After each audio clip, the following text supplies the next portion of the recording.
Hello दोस्तों, नमस्कार। स्वागत है हमारे यूट्यूब चैनल अद्भुत भक्तिशाला में।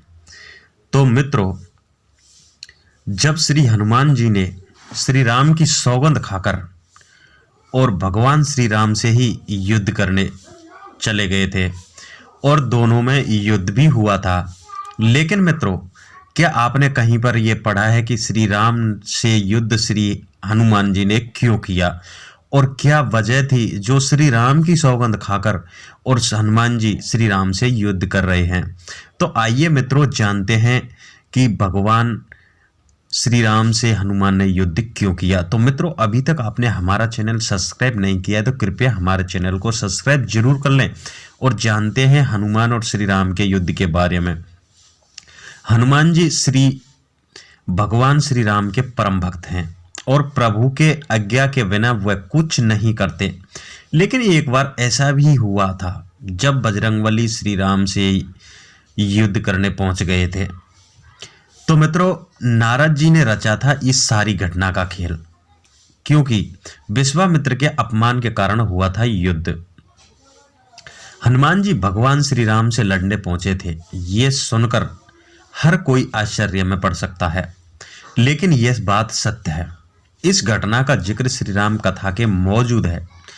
आपको यह सुनकर और भी आश्चर्य होगा कि जब भगवान श्री राम से हनुमान जी लड़ने गए तो लड़ने से पूर्व भगवान श्री राम को ही सुमेरु पर्वत और उनकी ही सौगंध खाई थी। ये घटना आपने आप में एक अनोखी घटना है और इसके बारे में बहुत कम ही लोगों को पता होगा, यानी मालूम होगा। तो चलिए आपको इस कथा के बारे में हम आपको बता देते हैं कि बजरंगबली को भगवान श्री राम से युद्ध करने के लिए क्यों जाना पड़ा। तो वैसे मित्रों, पुराणों में एक कथा है जिसके अनुसार एक बार सुमेरु पर्वत पर सभी संतों ने सभा की। केवर्त देश के राजा सुकंत को जब पता चला तो वह सभी संतों का आशीर्वाद लेने जा रहे थे। तभी रास्ते में उन्हें देव ऋषि नारद मिले। राजा सुकंत ने उन्हें प्रणाम कर और उनसे आशीर्वाद लिया। इसके बाद नारद जी ने राजा से उनकी यात्रा का प्रयोजन पूछा। राजा सुकंत ने उन्हें संत सभा के आयोजन की बात बताई कि मैं संतों की सभा में जा रहा हूं। इस पर नारद मुनि ने कहा, अच्छा है, संतों की सभा में जरूर जाना चाहिए। ऐसा कहकर सुकंत को जाने का आदेश दे दिया। सुकंत जैसे ही सभा में जाने के लिए आगे बढ़े तो वैसे ही नारद जी ने उन्हें आवाज दी और राजा से कहा कि इसके बाद उन्होंने राजा से कहा कि जिस सभा में आप जा रहे हैं वहां सभी को प्रणाम करिएगा, लेकिन ऋषि विश्वामित्र को अभिवादन बिल्कुल मत करना। इस पर सुकंत बहुत ही अचरज में पड़ गए और उनसे पूछा कि क्या ऐसा करना उचित होगा। तब श्री नारद जी ने कहा कि वह भी पहले राजा थे, बाद में संत बने हैं और आप भी राजा हैं। राजा सुकंत ने नारद जी की बात मान ली और सभा में पहुंचकर उन्होंने वैसा ही किया जैसा नारद जी ने उनको कहा था। सभा के समाप्त होते ही विश्वामित्र श्री राम के पास पहुंच गए और अपने साथ सुकंत द्वारा किए गए अपमान की चर्चा की। उन्होंने कहा कि यह संत परंपरा का अपमान है, लेकिन विश्वामित्र जी ने अपमान करने वाले का नाम नहीं लिया। इस पर श्री राम जी ने पूछा, किसने किया आपका अपमान?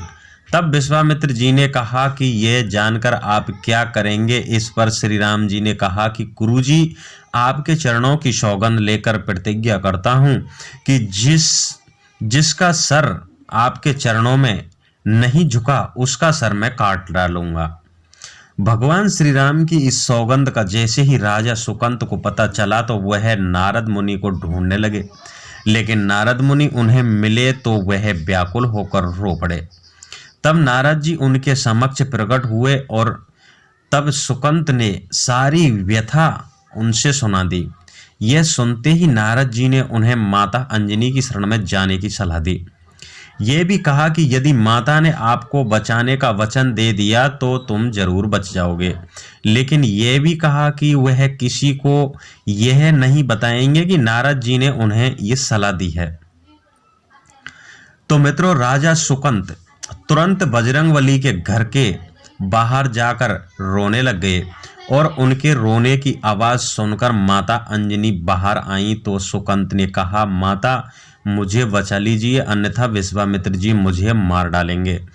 इस पर माता अंजनी ने सुकंत को उसके प्राण बचाने का वचन दे दिया और उन्होंने कहा कि तुम शरण में हो, तुम्हें कोई नहीं मार सकता। इसके बाद राजा सुकंत को विश्राम करने के लिए कहा। शाम ढल गई थी। जब हनुमान जी माता अंजनी के पास पहुंचे तो उन्होंने सारी बात बताई हनुमान जी को, माता अंजनी ने। लेकिन सुकंत को बुलाने से पहले पवनसुत से कहा कि तुम पहले सौगंध लो। तब हनुमान जी ने कहा कि वह श्री राम के चरणों की सौगंध लेते हैं कि वह सुकंत के प्राणों की रक्षा करेंगे।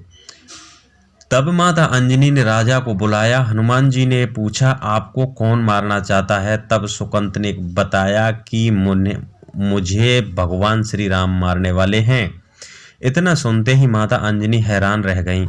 उन्होंने कहा कि आपने तो विश्वामित्र जी का नाम लिया था। तब राजा ने कहा कि नहीं, वह तो मरवा डालना चाहते हैं, लेकिन मारेंगे तो मुझे श्री राम ही। हनुमान जी ने राजा सुकंत को उनकी राजधानी में छोड़ा और श्री राम के दरबार में पहुंचे। वहां पहुंचकर उन्होंने राम जी से पूछा कि वह कहाँ जा रहे हैं। तब मर्यादा पुरुषोत्तम भगवान राम ने बताया कि वह राजा सुकंत का वध करने जा रहे हैं। तब हनुमान जी ने कहा, प्रभु उसे मत मारिए। राम जी ने कहा कि वह तो अपने गुरु को वचन दे चुके हैं और अब पीछे नहीं हटेंगे। हनुमान जी ने कहा, प्रभु मैंने सुकंत के प्राणों की रक्षा के लिए अपने इष्ट देव यानी कि आपकी सौगंध ली है। तब भगवान राम ने कहा कि तुम अपना वचन निभाओ और मैं अपना वचन निभाऊंगा। हनुमान जी राजा सुकंत को लेकर पर्वत पर पहुंचे और राम नाम का कीर्तन करने लगे। उधर राम जी राजा सुकंत को मारने के लिए उनकी राजधानी पहुंच गए, लेकिन वह नहीं मिले। तो वह ढूंढते ढूंढते हुए पर्वत पर पहुंच गए। वहां हनुमान जी राम मंत्र का जाप कर रहे थे। राम जी को देखते ही सुकंत डर गए। तब हनुमान जी ने कहा कि राम मंत्र का जाप करते रहो और निश्चित रहो, भगवान नाम पर भरोसा रखो। लेकिन वह काफी डरे हुए थे। तो हनुमान जी ने सुकंत को राम नाम मंत्र के घेरे में बैठा दिया। इसके बाद राम नाम जपने लगे। राम जी ने राजा सुकंत को देखकर जब बाण चलाना शुरू किया तो वह राम नाम के मंत्र के आगे विफल हो जाते थे। राम जी हताश हो गए कि क्या करें। यह रहस्य देखकर श्री लक्ष्मण जी को लगा कि हनुमान जी भगवान राम को परेशान कर रहे हैं, तो उन्होंने स्वयं ही हनुमान जी पर बाण चला दिया। लेकिन उस बाण से हनुमान जी नहीं, भगवान श्री राम ही मूर्छित हो गए, क्योंकि हनुमान जी के हृदय में श्री राम थे। राम जी जैसे ही बेहोश हो गए तो वह हनुमान जी की ओर दौड़े। उन्होंने देखा कि उनकी छाती से रक्त बह रहा था। वह हनुमान जी का दर्द देखा नहीं पा रहे थे। वह बार बार उनकी छाती पर हाथ रखते हैं और आंखें बंद कर लेते हैं। पवनसुत को होश आया तो उन्होंने देखा कि राम जी की आंखें बंद करके हनुमान जी की छाती पर बार बार हाथ रख रहे हैं। और इसी मौके पर पवनसुत ने सुकंत को पीछे से निकाला और उसे अपनी गोद में बिठा लिया। तभी राम ने फिर से हनुमान जी के माथे पर हाथ फेरा, लेकिन इस बार वहां पवनसुत की जगह राजा सुकंत थे। राम जी मुस्कुराए और हनुमान जी से उठे कि नाथ, अब तो आपने इनके सर पर हाथ रख दिया, अब आप इनकी रक्षा स्वयं करें। तभी श्री राम जी ने हनुमान जी से कहा कि हनुमत, जिसे तुम अपनी गोद में बिठा लो उसके सर पर तो मुझे हाथ रखना ही पड़ेगा, लेकिन गुरुजी को क्या जवाब देंगे? तो मित्रों तभी हनुमान जी को विश्वामित्र जी सामने से आते हुए दिखाई पड़े। उन्होंने राजा सुकंत से कहा कि जाओ, तब प्रणाम नहीं किया तो अभी प्रणाम कर लो। राजा ने दौड़कर विश्वामित्र जी का अभिवादन किया। वह भी प्रसन्न हो गए और बोले, राम इन्हें क्षमा कर दो। राजा सुकंत विश्वामित्र जी से कुछ कहते कि इससे पहले नारद मुनि प्रकट हो गए। उन्होंने सारी घटना कह सुनाई। तभी विश्वामित्र जी ने पूछा कि नारद, तुमने ऐसी सलाह क्यों दी? तब नारद जी ने कहा कि अक्सर ही लोग मुझसे पूछते थे कि राम बड़े या उनका नाम बड़ा, तो मैंने सोचा कि क्यों ना कोई लीला हो जाए कि लोग अपने आप ही समझ लें कि भगवान से अधिक भगवान के नाम की महिमा होती है। तो मित्रों इस प्रकार से भगवान राम और हनुमान जी का युद्ध हुआ और भगवान राम से ज़्यादा उनके नाम की महिमा होती है। तो मित्रों यहीं पर हमारा वीडियो समाप्त होता है और कैसा लगा हमारा वीडियो हमें कमेंट बॉक्स में ज़रूर बताएं। नमस्कार।